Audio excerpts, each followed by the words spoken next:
Estados Unidos está desplegando 5 portaaviones en el Pacífico Occidental justo ahora. Casi la mitad de su flota de portaaviones. Con el USS Carl Vinson en Guam, el USS Theodore Roosevelt en Hawái y el USS Ronald Reagan que está en Japón, y también está movilizando en estos momentos el USS Abraham Lincoln, y también finalmente está movilizando el USS George Washington. Todos están en ruta. Estados Unidos está claramente marcando su territorio. ¿Y a dónde van? Están perfilándose rumbo hacia China. Pero, ¿qué impulsa esta demostración de fuerza? Estados Unidos se encuentra financiando conflictos en Ucrania y Gaza, pero también está enfrentando un obstáculo importante: el estancamiento del Congreso, como ustedes saben, sobre una solicitud de ayuda que supera los $95,000 millones, destinados no solamente a estos conflictos, sino también a aliados claves como Israel y Taiwán. Esta es la nota del día, déjenme mostrársela. Como siempre, les enseñamos nuestras fuentes. La incertidumbre sobre la aprobación de estos fondos, de hecho, en el Congreso hoy está planteando muchas dudas sobre la fiabilidad de Estados Unidos como un socio protector. Y parte de esta respuesta, en este contexto, vemos esta estrategia que está desplegando Joe Biden, que parece muy clara. Está queriendo mostrar un músculo militar para compensar la incertidumbre financiera y diplomática. El problema es que este enfoque puede no ser suficiente y también es demasiado peligroso. La ayuda militar y los despliegues estratégicos, aunque son impresionantes, como este tipo de notas estridentes, en donde vemos la movilización de la mitad de sus portaaviones rumbo a el Pacífico Occidental frente a las costas de China, puede parecer imponente, pero también es peligroso, sobre todo frente a un gigante como China. Y esto no va a reemplazar el soporte económico tampoco va a reemplazar la seguridad a largo plazo que buscan sus aliados estadounidenses. Y lo que se hace evidente en el descontento que hoy se está expresando por líderes de las islas del Pacífico, como por ejemplo, estamos hablando de Micronesia, las Islas Marshall y Palau, y también quienes están advirtiendo que la demora en la ayuda económica prometida por Estados Unidos podría empujarlos hacia la órbita de la influencia de China e irse de las manos de Estados Unidos. China, por su parte, no enfrenta estas trabas burocráticas para extender su influencia económica y militar. Xi Jinping no necesita lidiar con un Congreso dividido, no necesita lidiar con consensos, y es una ventaja, por supuesto, muy significativa en su estrategia de expansión global en China. En contraste, estamos viendo la presencia militar estadounidense que, aunque es muy poderosa, corre el riesgo de ser percibida como una respuesta muy superficial a problemas que requieren soluciones más profundas y más comprometidas. Después de esto también estamos viendo la tensión en el mar del sur de China, especialmente entre China y Filipinas, que nos dice cómo se están haciendo todos estos despliegues militares de Estados Unidos y que también tienen un objetivo muy claro. El objetivo es el mismo: reafirmar compromisos de defensa mutua con aliados claves en la isla, pero sin dinero adicional. Llegan con los bolsillos vacíos. Y la frecuencia de los encuentros hostiles y la posibilidad de un enfrentamiento directo hoy nos están mostrando lo volátil que es esta región y el papel tan crítico que están jugando los portaaviones estadounidenses en la disuasión de estas agresiones. Este panorama que estamos viendo nos está revelando una verdad muy incómoda, sobre todo a Washington. La fuerza militar por sí sola nunca va a ser suficiente para asegurar los intereses estadounidenses, ni tampoco para asegurar la estabilidad de este tipo de regiones tan críticas, porque a medida que Estados Unidos se encuentra navegando por este mar de desafíos literalmente geopolíticos, también se está enfrentando a la tarea de equilibrar el uso de este poderío militar con estrategias mucho más difíciles que suplan a la falta de recursos económicos en el consenso. El problema es que para muchos de los aliados de Washington, cuando se acaba el dinero, se acaba el amor, Alba. Así es, se acaba el dinero, se acaba el amor, se acaban los aliados, se acaban las relaciones comerciales y vienen las sanciones. Y vienen los problemas en el matrimonio. Así es.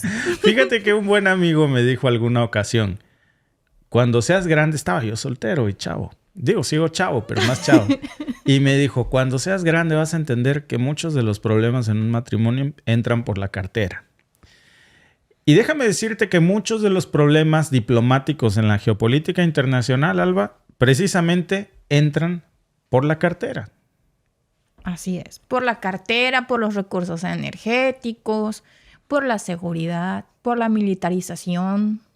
Pues por lo pronto, hoy estamos viendo este problema, Alba, que podría escalar en las próximas horas, porque estamos viendo una demostración de músculo, rudeza innecesaria, ante la falta de dinero, ante la falta de las promesas incumplidas que hoy estamos viendo de fondos que le había comprometido Washington. Digo, lo más claro es, por supuesto, los recursos que se habían prometido a Ucrania, Israel y a Taiwán. Esos son los más grandes. Pero hay muchos otros recursos que se habían prometido a bastantes islas de las que se encuentran hoy en disputa en el mar de China Meridional, a todas estas que son aliados claves para Estados Unidos y que la única manera en la que se les estaba disuadiendo a cargarse del lado occidental era dólares, muchos dólares. Pero obviamente hoy las prioridades cambian. Además tenemos el problema con los hutíes en el Mar Rojo, en el Mar Negro, el problema con Ucrania, el problema con Israel. Pregúntame sobre el problema con Irán esta mañana, diciendo que la Antártida es suya también. El problema con Rusia. El problema con Rusia. El problema en la Guyana venezolana. Y el último de los actores al que les va a tocar un poquito de dinero está precisamente en el mar de China Meridional, que hoy están viendo que si se acabó el amor, pues es muy sencillo. En el momento en el que se acaba el amor, también se acaba el dinero. La militarización de Estados Unidos en el Cuerno de África está creciendo ahora con la construcción de 5 nuevas bases en Somalia. Y esta es una jugada estratégica que merece una mirada muy detallada. Oficialmente, el objetivo es combatir el terrorismo enfrentando a Al-Shabaab, que es un grupo que está vinculado con Al-Qaeda, que ha intentado tomar el control de Somalia desde el año 2006. A lo largo de los años, Al-Shabaab ha sido empujado fuera de la capital, que es Mogadiscio, y sus fuerzas pues han sido reducidas gracias en gran parte a la Brigada Danab, una unidad de comando élite somalí entrenada y equipada por Estados Unidos. Esta brigada es conocida como la Brigada del Relámpago. Ha demostrado también ser muy efectiva en la lucha contra Al-Shabaab, lo que ha llevado a Estados Unidos pues a reforzar su compromiso con el proyecto porque ha visto muy buenos resultados. La ceremonia en Mogadiscio, que contó con la presencia de altos funcionarios somalíes y por supuesto estadounidenses, marcó el inicio de la construcción de 5 nuevas bases destinadas exclusivamente para la Brigada Danab. Esta decisión de encerrar a Al-Shabaab es un intento claro de Estados Unidos, pues de consolidar su presencia militar en la región y con esto asegurar una victoria contra el terrorismo. Sin embargo, este movimiento también levanta preocupaciones y muchas preguntas sobre las implicaciones más amplias para la estabilidad regional. Primero, la exclusividad de estas bases para la Brigada Danab plantea unas interrogantes sobre la dinámica interna de las Fuerzas Armadas somalíes y la relación entre Somalia y, por supuesto, sus vecinos, particularmente Etiopía y Somalilandia. La reciente alianza entre Etiopía y Somalilandia, que otorga a Etiopía acceso al puerto y una sección de su costa, ha tensado las relaciones. El primer ministro etíope, Abiy Ahmed, busca acceso al mar, prometiendo a cambio el reconocimiento de Somalilandia como Estado independiente de Somalia, un movimiento que por supuesto ha provocado muchísimas protestas en Somalia. Este contexto sugiere que la militarización de Estados Unidos en Somalia podría tener consecuencias no intencionadas, según esto, exacerbando las tensiones en una región ya de por sí pues muy volátil. Si bien pues el enfoque oficial es la lucha contra Al-Shabaab, la presencia incrementada de las fuerzas especiales entrenadas por Estados Unidos pues podría influir en el equilibrio de poder y en los conflictos territoriales y políticos, que de por sí ya hay muchísimos en la región. Además, si algo nos ha enseñado la historia es que la militarización, especialmente cuando es liderada por potencias extranjeras muy grandes, raramente es una solución a largo plazo para la paz y la estabilidad. Aunque la Brigada Danab ha tenido éxito en combatir a Al-Shabaab, la construcción de bases militares estadounidenses en Somalia podría ser vista como una extensión del alcance militar de Estados Unidos en África, lo que podría alimentar las narrativas antiestadounidenses y aumentar el reclutamiento de grupos extremistas y, por supuesto, su diversificación. Y mientras Estados Unidos busca asegurar el Cuerno de África contra las amenazas terroristas, la complejidad de la geopolítica regional y las implicaciones de su estrategia militar merecen que sean analizadas. Las soluciones a los problemas de seguridad en Somalia y en el Cuerno de África en general, pues requieren más que fuerza militar. Necesitan enfoques que aborden las causas de esos problemas, las causas de los conflictos, que promuevan un mejor desarrollo económico, porque los recursos están ahí, son recursos naturales, y por eso vienen tantos intereses exteriores. Y por supuesto que haya instituciones democráticas y un Estado de Derecho. Y en este delicado equilibrio del poder que hay entre la democracia, el desarrollo y la estrategia política, pues Estados Unidos es el que está liderando todo esto en Somalia, y esto podría ser visto como un arma de doble filo contra Estados Unidos, con el potencial tanto de asegurar una estabilidad en Somalia como de provocar mayores tensiones en una región estratégicamente crucial para ellos, pero que también es sumamente inestable. Si algo hemos visto en África es que es un polvorín. Sí. Se desatan golpes de Estado por todos lados. Pero Dios bendiga a estas tropas estadounidenses, porque van a regalarle democracia a Somalia, un país dictador, y pronto vamos a ver sistemas democráticos. Todo para que no nos bajen. Facebook, soy buena onda, ¿eh? Ya no dije tiene lo que ver querías. con petróleo, no tiene que ver con gas, no tiene que ver con el hecho de que, por supuesto, hay que recordar que Somalia es una de las principales reservas de petróleo y gas natural que tiene África. Tiene también una gran cantidad de minerales, además del petróleo y gas, que estamos hablando de hierro, estamos hablando de estaño, de yeso, de bauxita, de cobre, de sal, de arena natural. Por ejemplo, la arena natural es uno de los nuevos oros del mundo. Posiblemente oro, hablando de oro. Como tú dijiste, los recursos marítimos, que no nada más son sus aguas, su pesca. Estamos hablando también de explotación y del acceso estratégico al mar. Y yo creo que también tenemos que echar una miradita hasta dónde esto puede estar jugando un papel en Somalia, en un momento en donde no solamente sea una legítima preocupación por regalarles democracia, sino por otras estrategias, sobre todo cuando el dinero se agota. Es decir, estamos precisamente hablando en el tema anterior que hay un paquete de ayuda financiera estancado en el Congreso y que hay dificultades para ayudar a sus aliados con los que se tienen precisamente más, compromisos, como Ucrania, como Israel, por supuesto, como Taiwán, nos decían por aquí nuestros amigos, muchos otros conflictos que hay.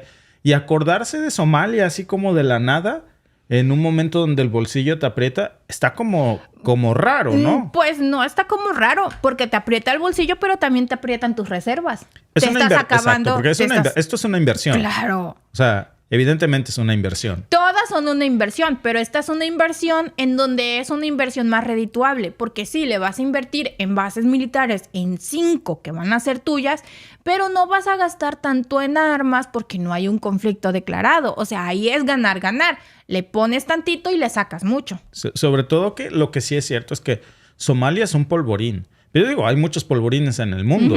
Hay muchas guerras olvidadas en el mundo. Digo, está también el frente de los hutíes, que a mí me parecería, francamente, que debiera de ser más prioritario que Somalia en estos momentos para asegurar el tránsito del 12% del comercio mundial. De verdad, yo no sé qué hay en esta estrategia de la administración, una de las últimas estrategias de la administración actual de Biden, pero de lo que sí estoy seguro es que es una inversión. Claro. No es una concesión democrática. No. Eso sí, hay que estar seguro, sobre todo en momentos donde hay prioridades financieras que atender.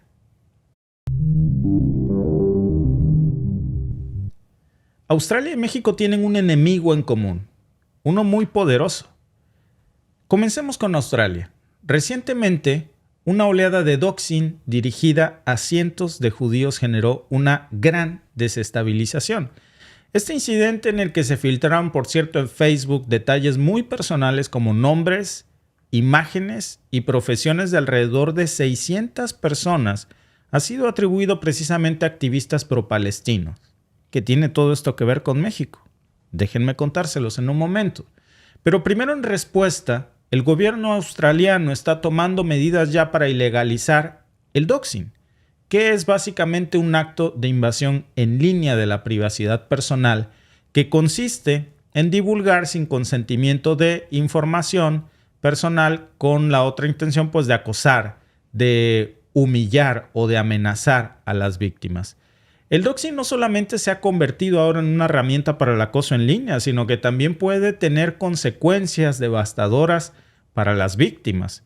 Y hoy Australia planea imponer multas precisamente para tratar de reducir o eliminar a las plataformas de redes sociales que se prestan a este tipo de actividades que ponen en riesgo la protección contra el discurso de odio, básicamente. Comencemos con este discurso de odio. Esta práctica del doxing lamentablemente no es única de Australia, y aquí es donde entra México. Desde las protestas antigubernamentales que ya vimos también en Hong Kong en el 2019, después vimos que emergió de nuevo en el conflicto en Ucrania, en donde el doxing se utilizó como una herramienta para acosar e intimidar a varios individuos en contextos globales. De hecho, no sé si ustedes se acuerdan de las protestas del 2014, en ese conflicto, cuando había un intento de golpe de Estado, de revuelta en Ucrania, y a todas las personas que estaban ahí marchando en esas protestas le llegaron mensajes de textos diciendo que por haber acudido a las protestas iban a estar bajo vigilancia y supervisión. Es decir, se localizó por la ubicación de los teléfonos quienes participaron en las protestas. Y a pesar de todo esto, hay plataformas como TikTok que han definido y han prohibido explícitamente el doxing, mientras que hay otras como Facebook y Twitter, ahora X, que no tienen ninguna política clara sobre esto. Luego estamos viendo otros países que simplemente han implementado leyes específicas contra el doxing, otros dependen de legislaciones más generales y otros simplemente no han hecho nada. Y aquí entra México. El reciente caso de México, donde se filtró una base de datos con información personal, si ustedes recuerdan, apenas hace no más de 3 semanas, una lista con 319 periodistas y activistas, incluidos youtubers, que han cubierto las conferencias mañaneras del presidente Andrés Manuel López Obrador. Este es un claro ejemplo de cómo el doxing se está convirtiendo hoy en una herramienta de intimidación y de acoso en el ámbito político. Este incidente, más allá de ser un ataque directo a la libertad de expresión, hoy está poniendo en evidencia la vulnerabilidad de los datos personales en esta era digital y la necesidad también de una legislación más estricta y medidas de protección adecuadas para salvaguardar la privacidad en línea. Esta filtración, de la que fuimos testigos en México apenas hace unas semanas, sobre todos los datos de quienes habían ido a cubrir las conferencias de la mañanera del presidente López Obrador, evidentemente en una estrategia para generar odio, para generar rechazo e incluso exhibiendo datos personales de muchos de estos periodistas, no solamente compromete la seguridad personal de los afectados, sino que también amenaza con caldear los ánimos en un ya polarizado ambiente político, específicamente en el contexto de las próximas elecciones presidenciales en México. Y esta información incluye detalles como, por supuesto, nombres completos de los periodistas, nombres completos de los youtubers o influencers, correos electrónicos. También se filtró su RFC, su fecha de nacimiento, números telefónicos personales y los medios para los que trabajan. Incluso también se publicó su fotografía y su copia de su identificación oficial, de su INE. El hecho de que estos datos puedan haberse obtenido mientras se acreditaban en este sistema de acreditación de prensa de la Presidencia de la República, como sugiere la organización Red en Defensa de los Derechos Digitales 3R3D, en un hackeo o en una colación de un grupo hasta ahora desconocido con un ánimo de dañar más que al presidente, pues a las personas que cubren estos medios, porque más allá de que un medio de comunicación, llámese el Reforma, el Universal, La Jornada o un medio de comunicación independiente vaya a cubrir esas ruedas de prensa, exponer sus datos personales, la gran mayoría periodistas, refleja un problema muy grande de cómo el doxing hoy también es un enemigo, no solamente en Australia, sino en México, que está poniendo en peligro la seguridad de datos y la privacidad en línea, que al igual, repito, que como Australia deberían de tomarse medidas legislativas para combatirlo y sobre todo para atarle las manos por fin a plataformas como Facebook, como Instagram, como X, porque es algo que cada vez vemos cómo crece más y está poniendo en peligro a muchas personas, Alba. Claro, yo creo que no va a haber cartas en el asunto y debería de haber hasta que le toque a los diputados y senadores les filtren sus bonos. Sus bonos, dónde viven, el nombre de la novia, los correos electrónicos. ¿Con quién se comunican? ¿Con quién se comunican? ¿Qué se comunican? Entonces, todo eso, cuando eso se filtre, entonces les va a doler y entonces ya van a querer legislar. Cuando debería de ser desde este momento, porque no debe por qué publicarse quiénes van a la mañanera. Sobre todo su INE, su dirección personal, exacto, sus teléfonos. Porque tú estás consumiendo el producto del medio. Si su medio, ya sea el Milenio, el Universal, el que sea, el periódico que sea, el medio de televisión que sea, va a cubrir la nota, envía a un reportero, no tiene por qué salir toda su información personal, porque no está cometiendo ningún delito, simplemente está haciendo su trabajo y su trabajo es ir a Palacio a escuchar la conferencia de prensa que hace todos los días el presidente. Claro. Si se levanta y dice algo, ok, se levantó y hizo una pregunta, pero no tiene por qué salir su información personal. Te caiga bien el medio, no te caiga bien el medio, te caiga bien o no te caiga bien el presidente, esa es información que no se debe hacer pública, ni su RFC, ni su nombre completo, porque pone en peligro y vulnera la seguridad de la persona. O sea, ellos van... Ahora, hackers ha habido siempre. Sí, claro. El problema es que estas plataformas como Facebook o Twitter, sobre todo Facebook, que no puedes poner muchas cosas porque enseguida hay restricción, pero para otras hay apertura total para prácticas como el doxing. Precisamente acaba de ser citado Mark Zuckerberg de nuevo al Senado estadounidense y ahí ofreció una disculpa pública por poner en riesgo a niños, a menores de edad y a familias completas. Claro. Pero claro, en México nadie lo está citando y en México nadie le está amarrando las manos para que regule todo este tipo de prácticas que, por cierto, podrían terminar en tener una influencia electoral a través de plataformas digitales y de medios o dirigidos desde ya se vio en Estados Unidos.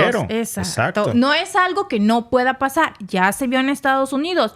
Y por supuesto, al filtrar esta información en México, no solo se está poniendo en peligro al reportero, al medio, al que haya ido, al que se filtró, está poniendo en peligro a toda su familia.